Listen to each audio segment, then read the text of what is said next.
تعرض الألماني تير شتيجن حارس مرمى فريق برشلونة لإصابة على مستوى الركبة، وخرج من مباراة برشلونة ضد فياريال محمولا على نقالة.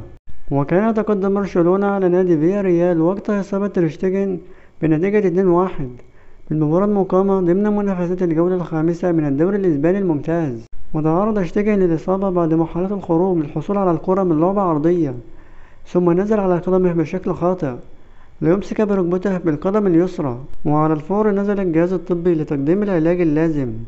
ثم تكرر استبدال شتيجن الذي خرج من الملعب محمولا على نقالة.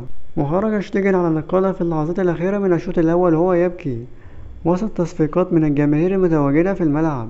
ووفقا للعديد من التقارير الصحفية فإن موسم شتيجن قد انتهى في انتظار التأكيدات من النادي الكتالوني.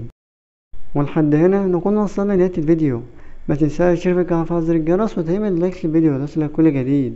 والسلام عليكم ورحمة الله وبركاته.